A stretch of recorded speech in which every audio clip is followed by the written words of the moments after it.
we know that sweat rate and sweat sodium concentration are kind of like the big pieces of the puzzle here.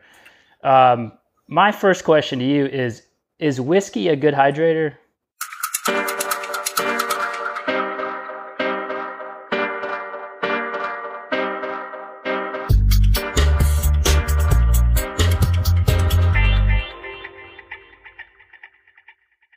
Welcome, everyone, to another episode of Coaches on Couches. Being slouches. We got a good one today. It's the headphone edition. We're rocking the headphones because we've got Andy Blow from Precision Hydration, not literally on the couch. He was once on the couch. He's been here before. He's going to be virtually on the couch. I'm going to put him right here between us. His smiling face. I'm just going to put him right between us. With his long lockdown locks. With the lockdown locks. We're going to chat about hydration. We're going to get a little deeper today than the typical. We've had a couple of different episodes on hydration. Last few years, it's kind of been a big focus of ours, and that's been thanks to Andy and his crew as well. So we'll get into that. We have any shout-outs? Shout-outs? You got a shout-out? I mean, without racing, there's not nearly as many tough. shout-outs going on. It's tough to just come up with shout-outs. Yeah. Aside from the folks who are continuing to train and improve along the way without the reward of racing, kudos. Exactly. Yeah, a little tougher to stay motivated, but fortunately the weather's been solid for us here. Yeah, for sure. So with that, I am Coach Dale Sanford. I am Coach Bryant Funston. We are the co-founders of BPC Performance Coaching, where we specialize in helping time-crunched athletes optimize their busy schedules so they can maximize their athletic performance. Every BPC coach is trained in our 5 pillars coaching system that has been developed over the last 11 years through our work with athletes of all ages and ability levels, from fresh off the couch to world championship competitors. You can find out more about BPC by going to buildpeakcompete.com, checking Facebook and YouTube at Build Peak Compete, or all up on that Instagram at BPC Performance. I was just thinking the other day, we need to step up our Instagram game. Man, it's pretty sad. Anybody got time for that? It's pretty sad. It is. All right, so one thing we will drop before we bring Andy in, obviously it's getting hot. This weekend, specifically in the Mid-South, is supposed to be a toasty one. Humidity's coming back. It's going to be in the 90s, so it'll probably feel close to 100. So now is the time to get your hydration dialed in, and we will go into why a little bit more. But if you are interested in getting your sweat sodium concentration tested with us, obviously, give us a shout, buildpeakcompete.com. You can actually book your test. /hydration, you can find out details. Yeah. And book your test, and we'll get you dialed in. Yeah, we've, it started a few weeks ago. It was a hot, humid Saturday ride, and like right after that, reading comments on athletes was, man, I felt horrible. Yeah, I think we said cramps were coming, like all these indicators, and those people actually ended up booking hydration tests. We said it last week pretty much, is once we start seeing the heart rate threshold notifications come in one after another, that's when we know it's getting nice and toasty in town. So listen up. Andy's going to help get you all up to speed on the importance of hydration and how to really dial that in. All right, so we're going to bring Andy in here. From across the pond. From his shed. She shed? It's my shed, yeah. I'm in the garden today. There you go. I like the old bike setup back there. Yeah, it's got the watt bike there. Nice. It's been useful over the years for hanging my towels on to dry.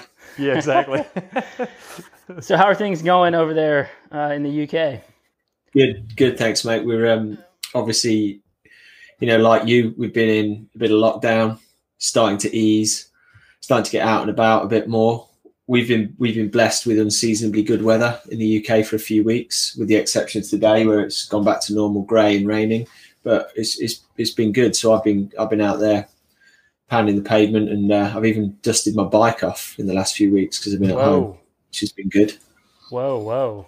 Don't call Put it a some comeback. gravel, put some gravel tires on it, and went exploring. There I you see. go. Nice. Well, awesome, man. Well, we like we said before, we kind of want to get into a little more detailed hydration stuff. Just mostly some specific questions that we continuously get asked during hydration tests and just from athletes in general. So, we know that sweat rate and sweat sodium concentration are kind of like the big pieces of the puzzle here. My first question to you is whiskey a good hydrator? Well, based on my experiences of visiting you guys, it works for a while, and actually it seems to improve everything for a while, and you just get way better at stuff. Yeah. and then all of a sudden it goes the other way. Just like it's Like that bell curve, right? You got that bell curve where it's going up, and then suddenly. Well, I tell you, it's a bit like my brother's a skateboarder. He does skateboarding and surfing and that kind of thing, and he's like adamant that 1 to 1.5 beers, for example, right, makes you a way better skateboarder. But then he says 2, 3 onwards, it's a big drop off. Yeah, that's where Probably the same with whiskey and hydration. Risk reward, really. All right, so we got the two pieces: sweat sodium concentration and sweat rate. So we know sweat rate is a big important thing, but why is sweat sodium concentration such an important metric to have? I think the biggest reason understanding your sweat sodium concentration is important is because the range in different people is so huge. So this is all about individualization, because you could be on the far left of our bell curve with someone who's got very dilute sweat. If you're only losing 200 milligrams of sodium in every liter that you sweat out, then it takes you, even with a high sweat rate, it's going to take you ages to work up a sodium deficit. In fact, you can go for hours and hours without doing so. If you flip to the other end of the curve, where you and I are, Dale, 2,000 milligrams or close to it, then you can be running a sodium deficit within a couple of hours if you're in the extreme heat and if you've got a high sweat rate. So it's a huge factor in determining what your hydration, electrolyte replacement needs are going to be, and gets compounded by your sweat rate. So you can't really have an intelligent conversation about one of those factors without bringing the other one in. Sure. Yeah, I mean, for us, personally, Brian and I both are can be in the heat of the summer, somewhere in the 2.5 to 3 liter an hour sweat rate. And then personally, I'm in that close to that 1,500 milligram per liter sweat sodium concentration. So, I mean, I've done 45-minute crits and been totally like on the ground, like dizzy, like feeling like garbage afterwards. And for the longest time, it was surprising. But then figuring out all this stuff, it became a little bit more, you just do the simple math, and you figure out that, man, you could be unloading a ton of sodium in a short amount of time. And the thing about the environment you guys live in is that isn't just when you're actively exercising as well. That's just being outside and doing stuff. Because I know that we've spoken before about people that are working outdoors, and you'll have athletes who are doing busy jobs, manual jobs, or just on the go all day long in that kind of heat and humidity. The amount that you can sweat and the amount of salt you can lose just during an average day is pretty high. If you've got a high sodium concentration, then you compound that by going training in the evening, and it's easy to see how you can fall behind on that if you don't know what you're keeping up with. Yeah, I think our low test is like what, upper threes, 375 maybe, something close to that. And then our highest test is like 1960 something. Yeah. So just picturing the range there as compared to the average person sweat rate in the summer here is, it could be 1 liter, it could be 3 liters. So a much, while it compounds, it's a much smaller range as compared to sweat sodium concentration. Absolutely, yeah. It's when you get, and it's when you get on that higher range of the sweat sodium plus the higher range of the sweat output when you really start to see the big numbers of loss. Because, you know, a lot of people, we're recommended to eat, you know, depending on where you live, somewhere between like 2,500 and 4,000 milligrams of sodium a day normally. And that for you or I is gone in 2 hours of exercise quite comfortably. Yeah, easily. So we're on a totally different scale. And there's that whole thing about people's fear and aversion to sodium, which has been kind of like bred into us by health messaging around sodium is bad for you, it'll elevate your blood pressure. And that message, which is like actually really probably is quite applicable to a lot of people who are sedentary, don't do a lot of exercise, don't do a lot of sweating, is completely flipped on its head when it comes to athletes. And we've noticed increasingly an amount of athletes that come to us who've been having problems if they've been trying to eat really clean, you know, and trying to be not eating enough sodium, and thinking that it's actually kind of, even if they feel a bit crappy when they're eating low sodium, they think it's maybe, I've got to adapt to this. This is just one of those things. I've got to adapt to this, so I'll, you know, keep it going. And actually, what you find is that those people, as soon as you put the salt back in the diet, when you put the electrolytes back in the sports drinks, it's like a switch is flicked. Yeah, and the performance goes back up again. For sure. So let me ask you this. This is another question we get a lot. Does your sodium intake affect, you know, between sodium intake and like just different conditions, does the sweat sodium concentration change over time or with, you know, high and low sodium diets? That is a brilliant question, because we get asked that one all the time as well. So it's not a quick answer, although the quick version of the answer is, for all practical purposes. Yeah, I'll go for it. The quick answer is, for all practical purposes, your sweat sodium probably doesn't change much for you as an individual, and certainly not enough to warrant, you know, once you know it, for you to warrant major changes in what you might do about your hydration strategy or your sodium intake. Yeah. And the reason I say that is because the physiology behind it is pretty straightforward. Sweat comes from your blood plasma, and your blood plasma is very salty. So, and also every human that's upright and walking around, with almost no exceptions, their blood plasma sodium is the same, because it's regulated. It's very, very tightly controlled. So we know that the pool of plasma that sweat's drawn from has about 3,600 milligrams of sodium per litre in it. It's a very salty liquid. That liquid moves into the sweat glands, goes out into the skin, and then evaporates. But as part of that process, the sweat glands are clever, and the body's clever because it wants to conserve sodium, so it reabsorbs some of it.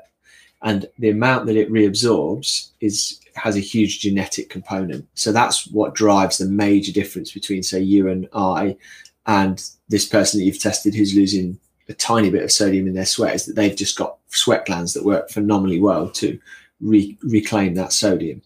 So when we do a sweat test, what we're kind of figuring out is how well do your sweat glands work at reabsorbing salt. And that's fairly fixed.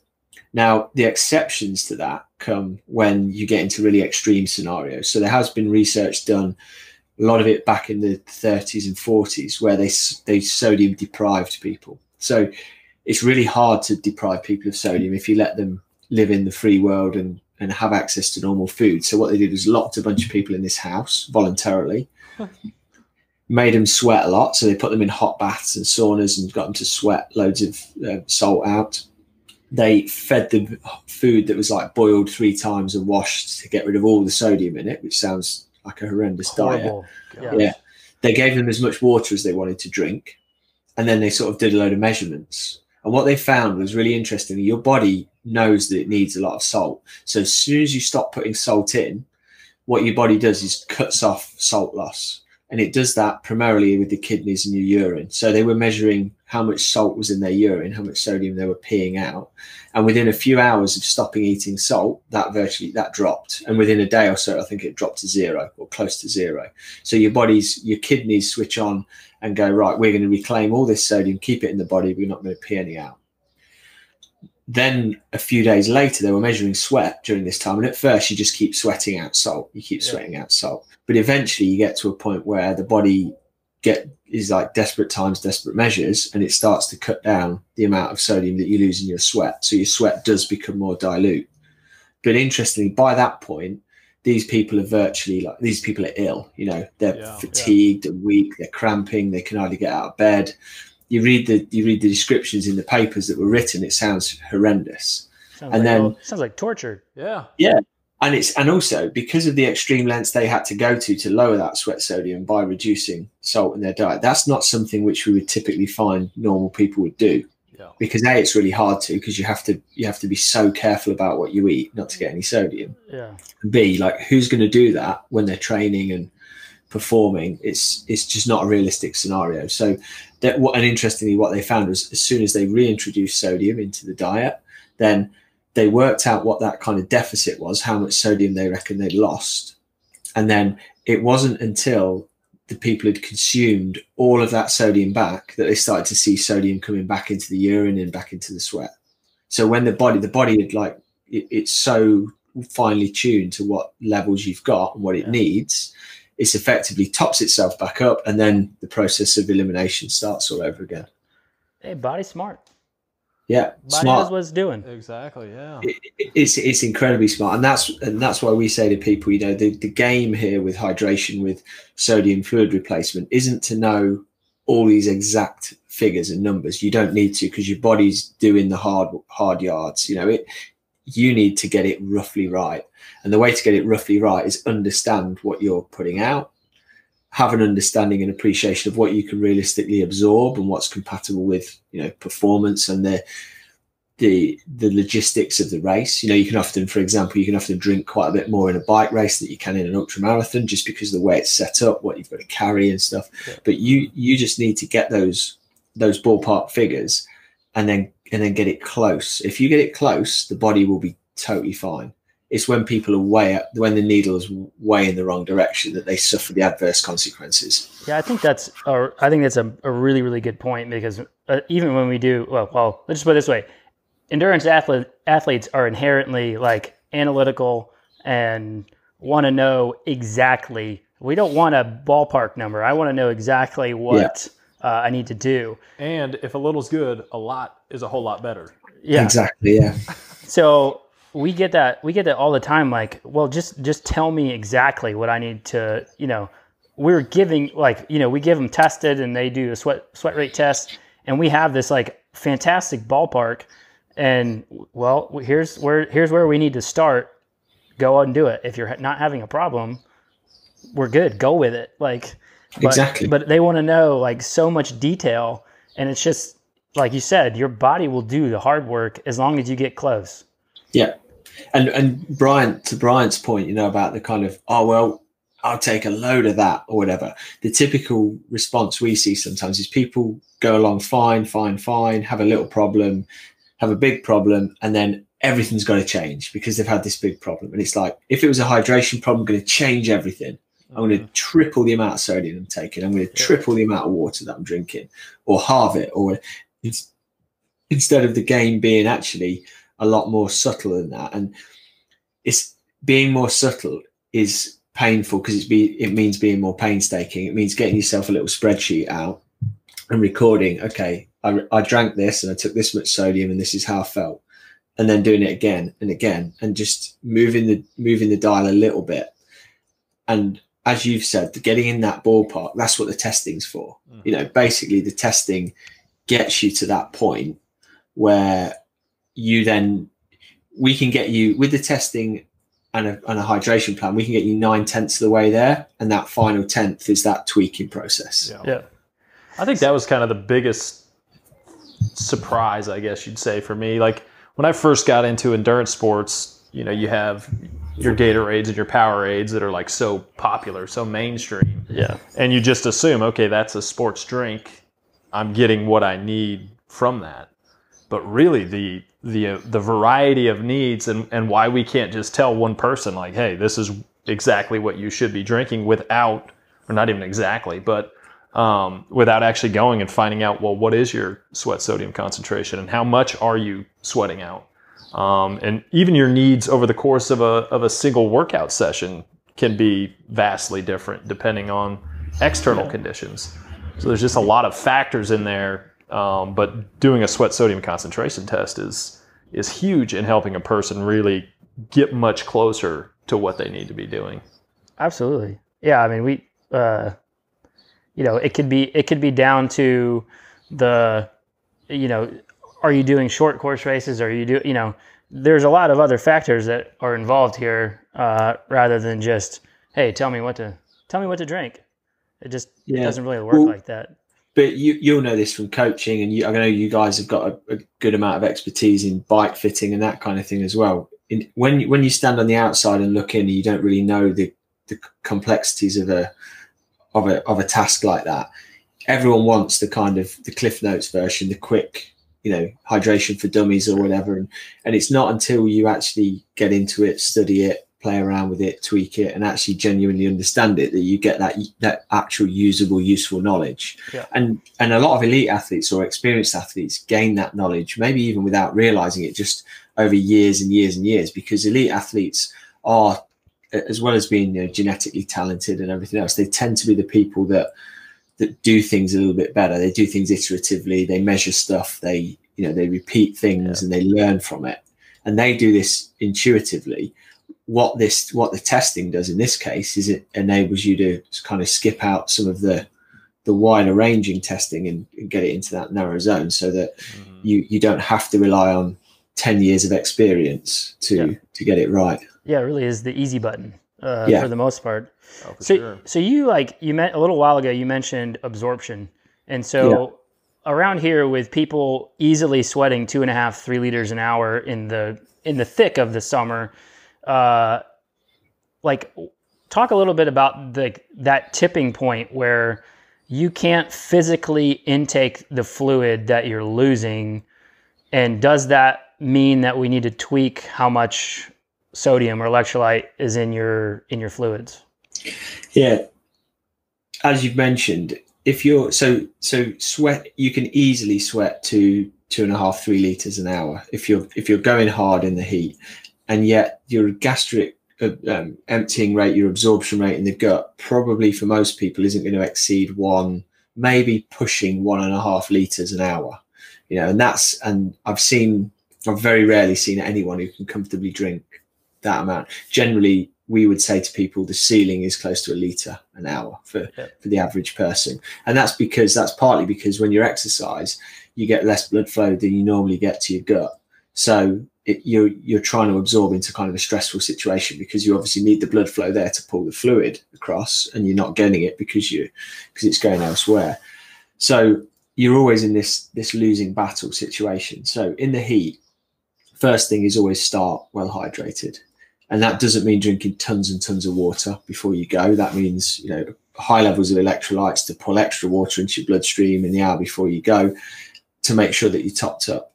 And then, honestly, in those kind of hot weather conditions and extreme humidity, high sweat rates, it becomes that battle almost of like, how much can you comfortably get in and absorb, and how long can you sustain that deficit? And what we found tends to work with some people, if their losses are extremely high, as you alluded to, is maybe a little bit more sodium in the fluid, because that enables the body that creates the osmotic drive for it to go. The sodium moves into the bloodstream and pulls fluid with it and holds it there, rather than just constantly diluting yourself. And there is always this point. I've worked with a few elite athletes now, particularly guys preparing for Kona, who have off the chart sweat rates, and you kind of get to this point where, without being defeatist, it just becomes a competitive disadvantage for them. Sure. There's a disadvantage. I remember when we did a seminar with your team a few years ago, there's a lady spoke to us about a low sweat rate and how she couldn't sweat enough and was finding it hard to cool. And that can be a problem. If your sweat rate's really low, you can suffer in the heat because you don't cool enough. So the body tends to sweat more when we go exercise in the heat. But up to a certain point, that's good. Beyond a certain point, you are again just like chucking fluid and sodium out and not getting it back. So as you get into those upper echelons, if you're that kind of person who knows that on a hot day you're already having to drink 2 or 3 bottles an hour, then you're probably, the next place you want to go looking is a bit more sodium in those fluids rather than more fluid, because that'll hopefully help get it into your system a bit easier. Yeah, for sure. And I think the big thing you stated there, and a mistake so many people make, was on the front end, where people think, oh, it's going to be a hot day, I'm going to need a lot of fluids, and you go to the kitchen sink and just chug a bunch of water. But that's a problem in and of itself. So make sure you heard him clearly when he said you want to be taking in those electrolytes in that preload process. I would always say, and don't be afraid, the night before you go on a big ride or a big run at the weekend, Friday night, a bit of extra salt on your food, that kind of thing definitely doesn't do a lot of harm. If you know you're going to go out and sweat for 4 or 5 hours, then that's kind of an insurance policy. We just reviewed a paper that was published in 2019 that looked at the blood sodium levels in ultra runners doing the Spartathon in Greece, which is about 150 miles, I think, in very hot conditions. And like 10% of the starters there turned up and had their blood drawn on the line at the start and were already hypernatremic. So they were low on sodium. Wow. Now, the only plausible explanation in my head for that is that they've just been, because they know it's going to be a long, hot race, is they've been smashing water for 2 days. Yeah. And because I'm pretty sure if you went out on the street and took the blood sodium levels of a bunch of people, you're not going to find 10% of them are walking around hypernatremic. Yeah. But you tell athletes prepare, hydrate, and you're risking that overcompensation thing. Yeah, they automatically assume it's like hydration and water. It's like they only put those two together when for myself, like I have to have, like I preload with at least a liter prior to a race, and have to have it, and it's all got, and that's 1,500 milligrams of sodium before you even get going, And I believe the recommendation was also Mexican food. I think I heard that in there. Yeah, with the extra sodium chips on your and food. Salsa. Yeah, prior to race. But yeah, if you don't if you're just smashing in water, you're just diluting, and then again, if you reduce sodium in your food, all that kind of stuff. I mean, it's just if you're a high sweat sodium concentration person, you're asking for issues. Absolutely, yeah. Been there, done that. Yeah. So, So let me ask you this. Like you're talking about adding sodium and preloading and stuff like that, just to kind of reiterate, it is very hard to overdo sodium as an endurance athlete, like doing lots of exercise. Like how hard is it actually to get hypernatremic? To get hypernatremic is pretty tough.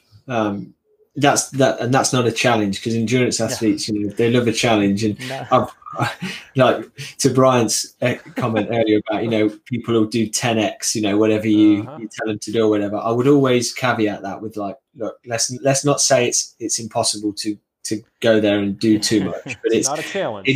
It is a little bit harder because your kidneys are very, very adept at flushing extra sodium out. So if you eat, that's what I was talking about earlier with the early studies, they measure sodium output in your urine when they do a study on how much sodium you're eating, because any excess is pretty quickly got rid of. As long as you've got healthy kidneys, then you'll pump it out. So hypernatremia, like there was a famous case of a guy who drank a quart of soy sauce for a bet, and soy sauce it's very, very salty. Like I think it's like 3 or 4 times saltier than seawater. It's got which is like 35 grams per liter. Yes, seawater. Yeah, and it's way saltier than that. So this guy like chugs this quart of soy sauce, feels a bit unwell, goes into a coma. No way. Into hospital, and fortunately they figure out what's going on and pump a load of, I think they just pumped effectively a very like water or they diluted his blood back down again. Because what happens when hypernatremia obviously is high blood sodium levels, and then what you get is you get a rush of water from the intracellular space in the body into the bloodstream to try and dilute that down. So you get all the cells in the body just like shrinking, shriveling, getting damaged. It's just catastrophe. And he was lucky that he got away with it. But unless you're going to do something as crazy as that, like severely overdoing the sodium is a bit more tricky, because your body's got quite an aversion to it. So we've all done that thing at the Mexican restaurant where you kind of reach the point where you've had enough salt, because the chips, maybe not for Brian, but the chips just don't taste as good anymore. And that's the first line of defense, because your body, when you go in there and you are a little bit salt depleted, chips are the best tasting thing in the world. Oh, yeah. And then you have a handful of them and you have a bit more. And sooner or later it does, that even if you don't get an aversion to it, the enjoyment factor diminishes rapidly. So overdoing the sodium is trickier because of that. But also, like I say, as long as your kidneys are working healthy, and this isn't an incitement to just go hard with the sodium, but if you have a little bit more in the build up to a race, I would always suggest that's probably more prudent than having a little bit less. Yeah. So like I get this all the time with people that they say that they feel swollen, and then they equate that somehow to having too much sodium. I don't know where this came from, but you want to squash that? Well, I can partly squash it. I think, though, there are cases where we've seen a few athletes. So we saw a very good case of an athlete who was a low sodium guy, like 250, 300 milligrams a litre, and a relatively low sweat rate. And this guy was a pro Grand Tour cyclist, who's in the Vuelta a España one year, very hot year, and his team sort of think this is hot. They start putting way more sodium in the drinks for everyone, and he did start to get. So he gained weight in the first week of the Vuelta, and that was sodium related fluid retention, because he's like drinking a lot, and they took him off the drink. They figured it out, take him off the drinks, his weight starts to normalize. So it can happen. You can get that, but often with endurance exercise and fluid retention and stuff, quite often there's a big implication for things like kidney damage, because when you do really hard, long endurance exercise, you get a load of proteins released into the bloodstream, from damaged muscle fibers, stuff. You gum up your kidneys. You aren't able to, they're not able to process fluid as well. And that's often where people can get swelling. And that can be made worse by, perversely by dehydration, even though you're gaining fluid, but you're not gaining fluid in the right places. So you're kind of becoming dehydrated, but you've got extracellular fluid buildup. So I think feeling puffy like that is a sign that something's out of whack. And then you need to go back and look at, okay, what have I been doing that's created that? It could be like not enough sodium, but it could also be way too much sodium. Yeah. It's definitely a sign that you're not in the right zone. So we've to some extent too, and correct me if I'm wrong here, but it could be like heat edema, where the sun exposure is creating, kind of a swelling. Absolutely. You get that, especially when you're in the early phase of adaptation to the heat. So if you go somewhere hot, or if for you guys, you've had a mild phase and then all of a sudden, bang, the temperature needle goes up one weekend, everyone's falling apart because, you haven't had time to acclimate, then that can definitely occur. I think the main thing with it is, one thing I find it really useful for athletes to do, and not enough people do this, is getting regular tabs on your morning weight, your morning body weight, because I understand why some athletes don't want to, especially if they are conscious about their weight, they don't want to be weighing themselves all the time. But at the same time, having that metric on whether your weight's kind of bouncing around quite a lot, if there's obviously it trends up if you're gaining weight, and it trends down over time if you're losing weight. But on a day-to-day basis, any significant variation from one day to the next is largely often fluid deficit or gain. And I think if you're getting swollen and puffy and that kind of thing, and seeing large spikes in weight gain and that sort of thing, that could be a sign that it's to do with sodium and fluid intake as opposed to other factors. And so that can be a useful exercise to go through if you've got people who are seeing that on a regular basis. Gotcha. Well, let me ask you this. I've been wanting to ask this question for a while. This is a personal question. Yeah, I'm sure other people go through this, and I've mentioned it to you before, but I'm pretty diligent about hydration, and yet I will still wake up in the morning feeling hungover and peeing a dark color, even though I drank plenty of fluids the night before. Sounds like this relates back to that whiskey question. Even though he haven't let me finish. Even though I haven't touched any alcohol the day prior. What's up with that?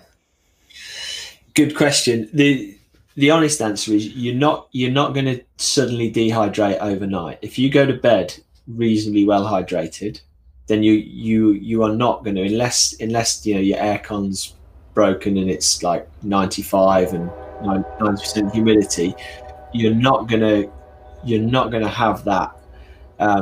There's nothing that's going to cause you to lose a ton of fluid overnight, because we got asked that question a while ago, and Abby, our sports scientist, did a bit of reading into it to kind of think, well, actually, is there anything that could go on here? So the chances are that what is actually happening there is there's a bit of accumulated dehydration during the day. You are drinking a lot and trying to keep up. But if for example you're becoming, because you've got lots of fluid in the body, you've got intracellular fluid where most of your fluid stores are, and then you've got extracellular fluid, your bloodstream and all the rest of it. When you drink, you top up your extracellular system initially because it goes into your bloodstream. Now, if you're not, then overnight, I think what tends to happen is your body recalibrates, and it's probably taking extracellular fluid and topping up the intracellular fluid reservoir and stores, and therefore you could then wake up in the morning and you're like, your body's trying to conserve fluid because you are, from an extracellular perspective, a little bit more dehydrated. And so that would still be a sign probably of inadequate fluid and sodium intake the previous day.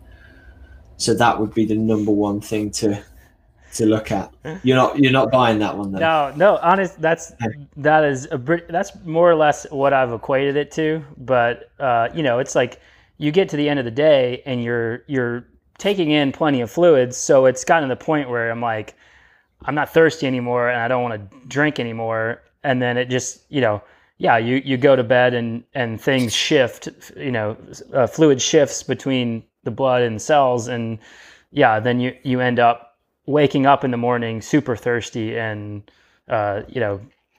slightly. So a really interesting way to check that would be to weigh yourself before you go to bed and in the morning. And obviously see, because if that weight is approximately the same, but you're feeling hydrated when you go to sleep and dehydrated when you wake up, the chances are that is probably predominantly fluid shift, because you haven't got a net fluid loss. So that would be an interesting experiment to do a few times, I reckon. I could do it. I'm going to do it. Make it happen. I'm going to do it. And maybe stop sleeping with that weighted blanket. Yeah, we won't go there. It's not my choice. So let's go here. So just so we can at least have some kind of actionable stuff for people. If you had to, I know we're talking about everything's very individualized, but if you had to give the majority a starting point based on tests and all the stuff you guys are doing, where would that be? So for fluid volume, I would say for endurance athletes, if we talk real averages, which are horrible things because we deviate a long way from the averages, but just to give people who have no idea, like a calibration on the numbers, I would say if you're exercising for multiple hours, especially if it's warm or hot, because that's what people are interested in. No one's too bothered about hydration plans for the cold. It's about when it gets warmer or hotter. Yeah. If you're drinking less than about 500 mils or 16 ounces per hour, that for me is on the lower end of where anyone should be most of the time. Because we know that the average kind of adult sweat rate in warm conditions when you're doing aerobic endurance stuff is close to a litre an hour, and it can be well north of that.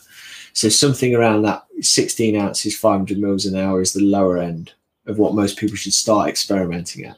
And that's if you think you're a low sweater, if it's not too hot, all that kind of thing. Going to the other end for fluid volume, if you're very, very hot, if you're a very sweaty person who thinks that dehydration is holding you back, then I would start experimenting with somewhere around 32 ounces or a litre per hour. And then for everyone else, it's kind of between those two markers. So it's a fairly narrow range. You probably don't want to be much less than 16 ounces an hour, but you don't want to be vastly more than 32 ounces an hour for the majority of the time. So I would say low, start there, high, start there.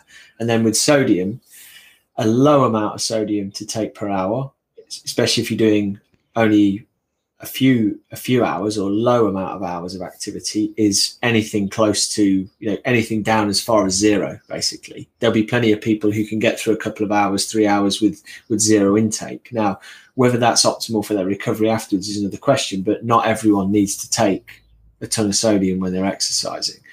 If we go right to the other end and go, what's someone who loses a ton of sodium going to need to take per hour? Very few athletes that I find need to take more than 1,500 milligrams per hour. So if you're already up at that end or close to it, then, and you're still having problems, going looking for the solution to those problems with more sodium is probably not a great idea. You've probably got to look elsewhere. So that kind of gives you that bandwidth. And I would say, for that average athlete, long distance endurance stuff in the heat, 700, 800, 900 milligrams of sodium an hour is a good target to start playing around with. If you've got no, crampers, people with very high sweat rates, go north of that. People with lighter sweat losses or people who just don't have perceived problems in the heat, you can go south of that. Yeah. And I know you don't like throwing other companies under the bus, but I'll do it. In the sense of the sodium concentration of something like Brian brought up, like, well, water would be zero for the most part, trace amounts. And then, something like a typical off-the-shelf, ready-to-drink Gatorade, Powerade, all that kind of stuff, you're talking like 500 milligrams per liter tops. I mean, some of the endurance formulas are just slightly higher, but I think endurance gives you like 700 or so, 700 milligrams an hour, liter, something like that. But most of the stuff in the store is somewhere, I think it's between 420 and 500 per liter, which in our experience in this area, the athletes we've tested is vastly lower than the average. Definitely, yeah. Average would be like 900 to 1,000. It's a bit like having your whiskey at like 20% alcohol. I don't know what that's like. Called a wine cooler. A spritzer. So we're like, a ton of people have been in lockdown. People are still a little bit hesitant to do. We're opening up maybe a little bit more than you guys are, and we may be going backwards here in a second. But people are training indoors way more than they have been.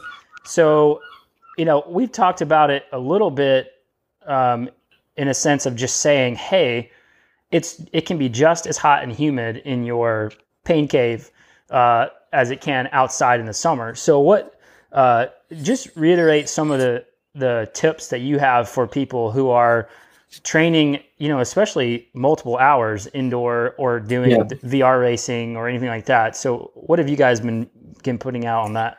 Yeah, it's a good question, because indoor training, if you go like for like on temperature and humidity and stuff, indoor training is obviously way worse for sweat loss because you haven't got the airflow, even with a really good set with fans. I think tip number one is get loads of fans, because you're only going to, I talked to the guys who run the platform Trainer Road, the online thing there, and they almost like talk about, they've got all these high powered fans and things, and it's almost like a kind of indoor training doping if you get the fans right, because you can keep your core body temperature down, the wattage outputs go up, the heart rates come down. You can see it in the physiological metrics. Basically, really powerful fans reduce the cardiovascular strain of training indoors, which means that if you've not already got that, if you take that away, then 200 watts. I sat on the bike at 220 watts this morning without the fan on in here, and you just see your heart rate drifting after a while, because and the sweat's pouring. So for any unit of time, plus the relentlessness of the trainer in that you don't get the coasting, the freewheeling, the change in pace, I think those two factors mean that expect to sweat quite a bit more per hour than you would outdoors. And therefore, but the good thing is you're indoors, so you can have your full, you can hydrate to your heart's content. You can have it all set up and make sure that you're keeping on top of it. Because I got through a session there this morning quite easily just by drinking the thirst, because it was a short session. But if I was on there for 2-3 hours and then want to go out and do a training session in the evening or something, you've got to make sure that you're you're drinking more than you need to get through that individual session, if that makes sense. Otherwise, the deficit you build up training indoors is massive. Yeah. Oh, I've definitely came close to dropping out after a trainer session just because I didn't drink. I thought I drank enough, but you think, oh, I'm indoors, I'm not being exposed to the sun. You think it's not as hot. The thermostat, set at your house is set at 74, whatever. So it's supposed to be that temperature inside, and that's pleasant. Yeah, and then so I don't need as many electrolytes, and I'll just drink one bottle of water, and then I'll go to electrolytes, and then 2 hours in on a turbo session, and you're getting off like almost falling to the ground. Well, the big clue is that the sweat. What does the sweat do? When you're indoors, you see it drips off, and when sweat drips off, it doesn't take any heat with it. Whereas when you're outdoors, you get that constant movement of air, which is what's causing that evaporative effect, which is taking the heat away. So, and to your point there, intervals and stuff indoors are obviously what people do a lot of the time, which then jack up your heat production a lot more, which is then going to increase you. Because I would say 9 out of 10 people ride a shitload harder on that thing than you do outdoors for the unit of time. So all of the factors conspire to make it hotter and sweatier, basically. Yeah, for sure. So I guess the last topic we wanted to get into is we get this quite a bit, because when we do tests, we're going over hydration strategies, and none of them include calories in the bottle.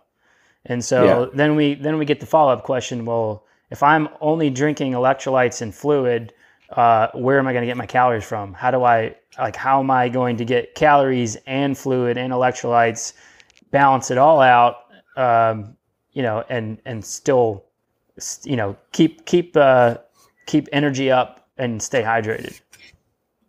So we've been working on this question a lot, because for the same reason as you, we started out hydration plans, and then it always ends up, how do I integrate that with nutrition? And there's so many different ways to skin that cat, that we decided to look at it from a real, what can we boil this down to make it as simple as possible?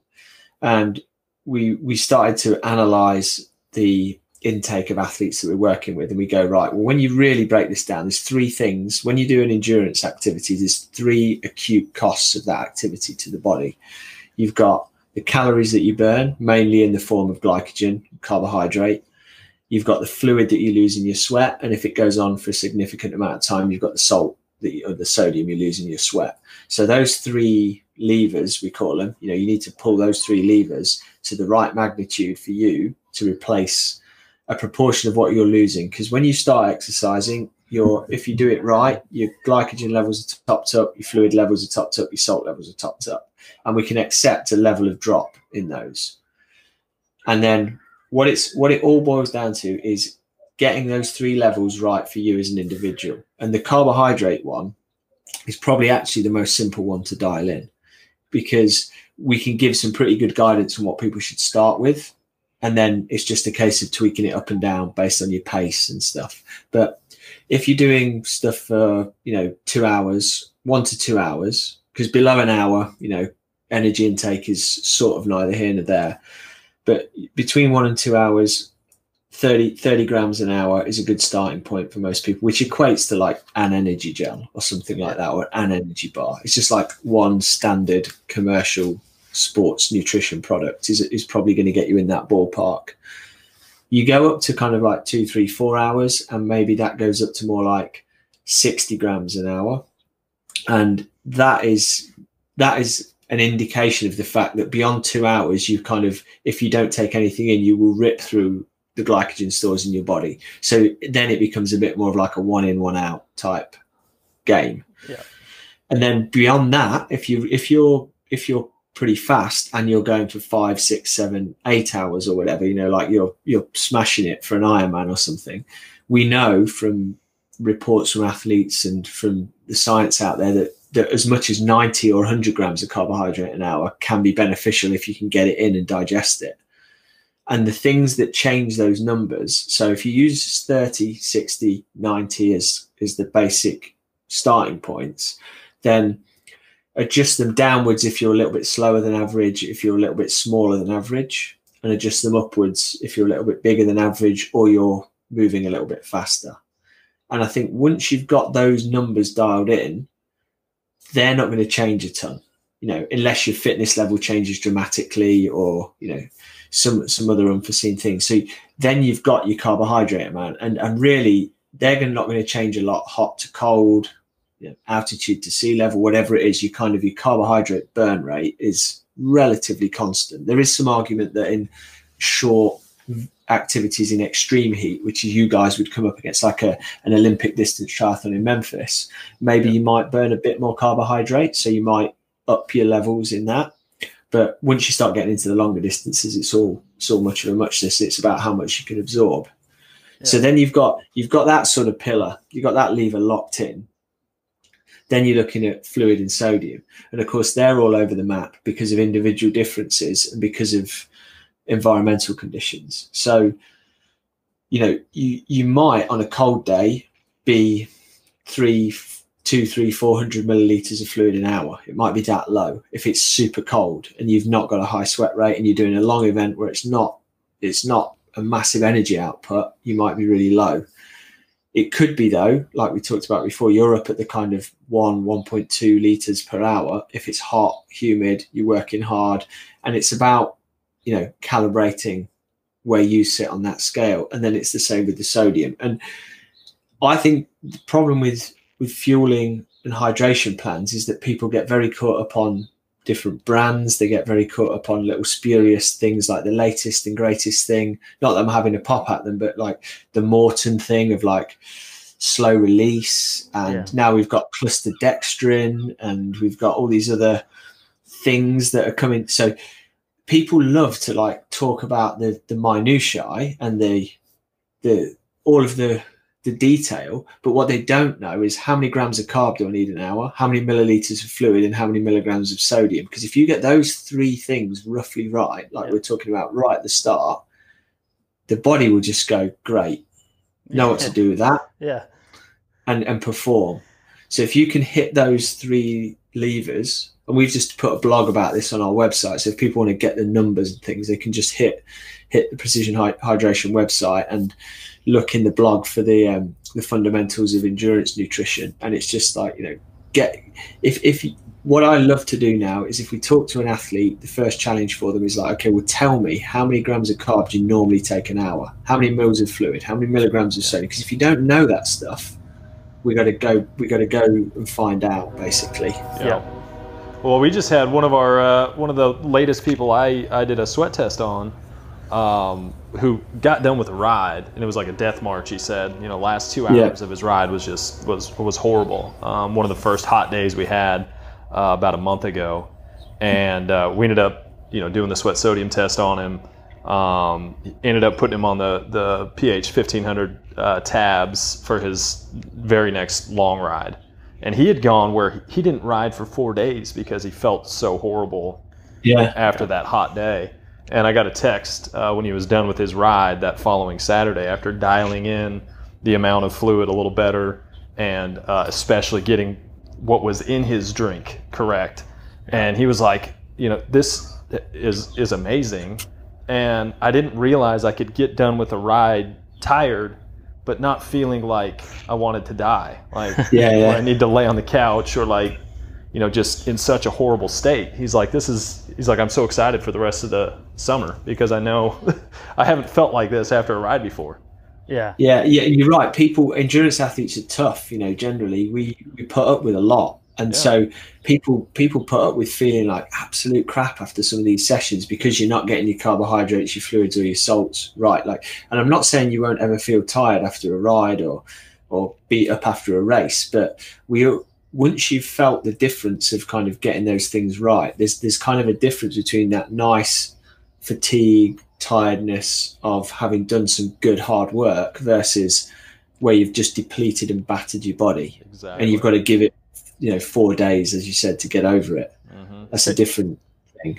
Go into like we did have a question about post rehydration and how this person, one of our athletes, Cliff, he says he feels like so much better if he does basically a preload or a post rehydration with the 1500 right after the ride. You know, we've often called it like the honeydew guarantee.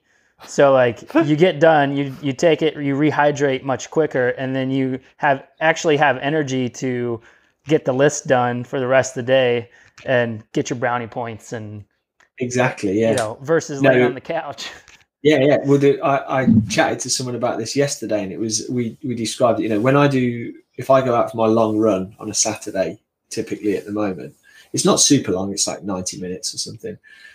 I make sure I mix up a bottle of pH 1500 in the fridge before I go, so that there's no thinking about it when I get back. I get back, I drink that, and honestly, you know, you'll know the feeling, Dale, from being someone who loses a lot of salt and stuff. The difference is that energy for the rest of the day to feel like I'm recovering properly. Because if you let it linger and you don't really I'll have a glass of water and then some food later, and then your energy level just declines. Your recovery is so much compromised, and that's because it's proven. That extra sodium pulls the fluid into your bloodstream. It gets your blood volume back up again. You don't have those lightheaded, dizzy feelings and that sort of thing. It is a no-brainer, and you just need to basically get in the habit of it to feel the difference. And it makes all the difference in the world if you actually plan on doing another session either the same day, or you get done in that late afternoon and you're going to end up waking up early and doing a early morning session.